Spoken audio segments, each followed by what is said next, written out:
नमस्कार, मी सुविद्या चॅनलमध्ये तुमचं सगळ्यांचं खूप खूप स्वागत करते। तर मी आज तुम्हाला बांगड्याचं मालवणी तिकलं करून दाखवणार आहे।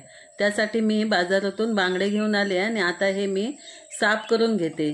बांगडे नीट करताना व्यवस्थित केले पाहिजेत, जेणेकरून त्यांच्या पोटातली घाण, भिंग आणि त्यांचे बाजूचे पंख सुद्धा आम्ही काढून टाकतो। मी अशा प्रकारे हे बांगडे सगळे मी साफ करून घेते। हे बघा, जर तुम्हाला फ्राय करायचा असेल बांगडा तर असा उभा कापून घ्यायचा, आणि जर तुम्हाला तिकलं करायचं असले तर एका बांगड्याचे 2 ते 3 तुकडे करायचे, जसा बांगड्याचे साईज असेल तशी। जर मोठा बांगडा असले तर 3-4 तुकडे सुद्धा होतात। अशा प्रकारे मी हे बांगडे नीट करून घेते। हे बघा, ही पोटातली घाण शाप काढायला पाहिजे, नाहीतर मच्छी कडू लागते। आणि असे फ्राय करायचे असले तर त्यांना जरा जरा काप लावायचे। बघा, हे फ्रायसाठी मी उभे केलेले आहेत। त्याचे फ्रायसुद्धा करणार आहे मी आणि मालवणी तिकलंसुद्धा करणार आहे। छान प्रकारे असे मी नीट करून सगळे घेते आणि मग तुम्हाला पुढची कृती सांगते। तत्पूर्वी तुम्ही माझ्या चॅनलला जर सबस्क्राईब केलं नसेल तर पटकन सबस्क्राईब करून घ्या। हे मी तुकडे केले आहेत लहान लहान मीडियम साईजचे, ते आपल्याला मालवणी तिकलं करायचं आहे, त्याच्यात आपण टाकणार आहोत। कोणतेही तिकलं करताना असे उभे मच्छी टाकायची नाही, तर त्याचे फोडी करूनच टाकायचे आहेत, पीस करायचे आहेत बारीक बारीक मीडियम साईजचे, आणि मग ते आतमध्ये चांगल्या प्रकारे त्यांना तिखट मीठ लागतं आणि चवीला सुद्धा उत्तम लागतात। हे बघा, हे अशा प्रकारे मी तिकल्यासाठी बांगडे कापून घेतलेले आहेत। असेच तुम्ही सुद्धा कापून घ्या। आता छान प्रकारे अगदी मासे नीट करून घेते बांगडे आणि स्वच्छ धुवून घेते। हे मोठे जे आहेत ते आपण फ्राय करणार आहोत आणि लहान जे तुकडे आहेत ते तिकल्यात घालणार आहोत। आता स्वच्छ धुवून घ्यायचे, धुवून आतमधून बाहेरून असे स्वच्छ एकदम धुवून घ्यायचे, कारण त्यांना वाळू लागलेली असते, घाण लागलेली असते, ती सर्व गेली पाहिजेत। 3-4 पाण्याने असे मी आता हे सगळे बांगडे धुवून घेते।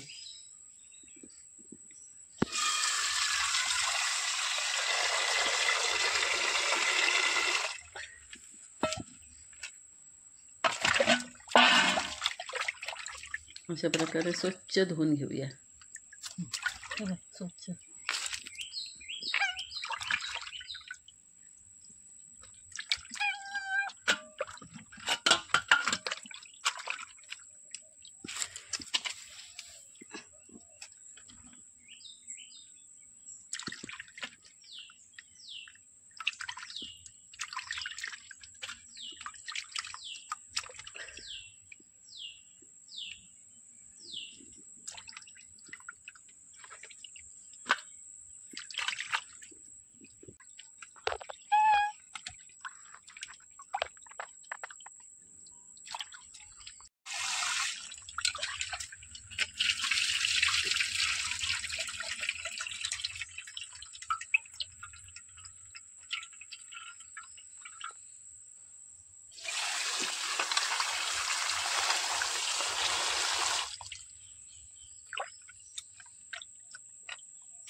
आता मी हे 4 वेळा तरी स्वच्छ धुवून घेतलेले आहेत। बघा किती स्वच्छ पांढरे शुभ्र दिसत आहेत ना, असे तुम्ही स्वच्छ धुवून घ्या।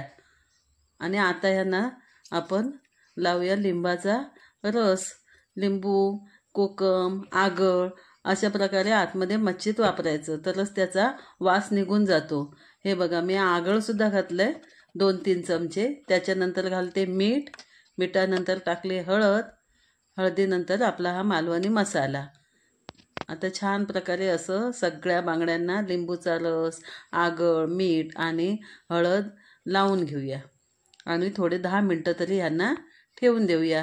हे आता तुम्हाला मालवणी प्रकारचं वाटप, ह्यात टोमॅटो, कांदा, लसूण, खोबरं, धने आणि बडीशेप टाकलेली आहे आणि ह्याची ग्रेव्ही तयार करून घेतलेली आहे। हे बघा, हे मी फ्राय केलेले आहेत बांगडे। आता आपण मालवणी तिकलं करूया। तिकल्यासाठी तेल घालते। तेल आपण इतर आमटींसारखं जास्त घालायचं नाही, जेणेकरून ते वरती येणार नाही असं बघायचं. 2 चमचे मी तेल घातले इथे आणि 7-8 कळ्या लसूण चेचून चांगला आतमध्ये भाजू द्यायचं आहे तेलात. छान भाजून दे, लालसर जरा होऊन दे. हा चांगला परतून घेतला आहे लसूण. आता आपण टाकूया याच्यात कांदा. कांदासुद्धा आपल्याला छान असा मऊसर करून घ्यायचा आहे. कांदा असा छान बारीक कापला आहे आणि तो आता सुद्धा तेलावर छान भाजून घेऊया. अशा प्रकारे हिरवं काय ठेवायचं नाही, मग त्याला वास येतो. चांगलं भाजून घेऊया. त्याचा रंग जरा बदलला पाहिजे. आता हा बघा भाजत आल्या. त्याच्यानंतर टाकले आपण कढीपत्त्याची 10 पानं. त्यांना सुगंध छान वास येतो. अशी ती सुद्धा परतून घेऊया व्यवस्थित. ती चांगली भाजली की आपण टोमॅटो टाकायचे. टोमॅटो ह्याच्यापूर्वी आपण जे वाटप काढले त्याच्यात सुद्धा एक टाकले आणि आता सुद्धा मी एक टाकते. त्याच्यामुळे ग्रेव्ही घट्ट होते. तो सुद्धा छान असं भाजून घेऊया. आता ह्याच्यात लसूण, कांदा आणि टोमॅटो आणि कढीपत्त्याची पानं चांगल्या प्रकारे परतून झालेली आहेत. आता मी थोडीशी हळद टाकते, कारण आपण माशांना हळद लावलेलीच आहे. तर ती सुद्धा छान परतून घेऊया. अशा प्रकारे चांगली भाजून घेतल्यानंतर आपण टाकणार आहोत आता मगाचं जे वाटण आपण केलेलं वाटप केलेलं आहे ते आपण ओतायचं आहे आणि ते सुद्धा चांगलं तेलावर परतून घ्यायचं आहे. हे बघा, हे वाटप सगळं ओतते मी, कारण आपल्याला घट्ट अशी चटणी तयार करायची आहे. तिखलं म्हणजे घट्ट आमटी. हे बघा, अशा प्रकारे त्याला सुद्धा तेलावर चांगलं भाजून घेऊया. त्याचासुद्धा हिरवटपणा निघून जाईल, कारण हे हिरवं वाटप असतं. त्याच्यात कांदा वगैरे सगळं हिरवं वापरलेलं असतं. आणि आता हा आपला लाल तिखट म्हणजेच मालवणी घरगुती मसाला, तो सुद्धा छान परतून घेऊया. आता ही छान शिजू द्यायची आहे.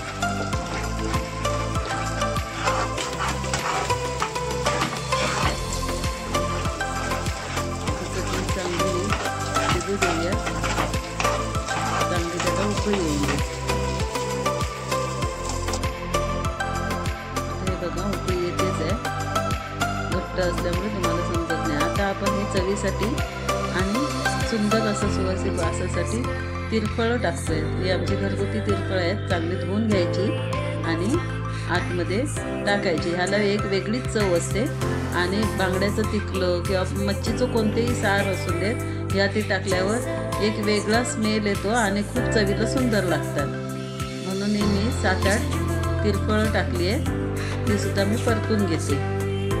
ती सुद्धा चांगली शिजून देत आणि मग शिजल्यानंतर त्याचा सुद्धा एक वेगळा स्मेल येतो आणि चवसुद्धा वेगळीच लागते. आता ह्या कोकम तर टाकलंच पाहिजे, नाहीतर मच्छीला एक वेगळाच वास येतो आणि खाताना कशीच तरी लागते. म्हणून आंबट तिखट असं हे तिखलं व्हायला पाहिजे.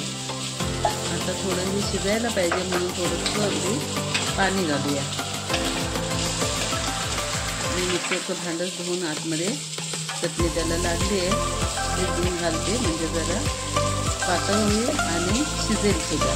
कारण आपल्याला आतमध्ये बांगड्याचे पीससुद्धा टाकून ते शिजायला पाहिजे, नंतर ती हिरवे जाते. थोडीशी अगदी मी पातळ केली.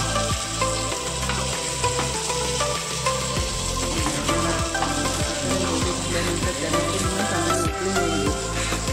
चांगली उकळी आली आपण त्यात बांगड्याचे पीस सोडून घेऊया.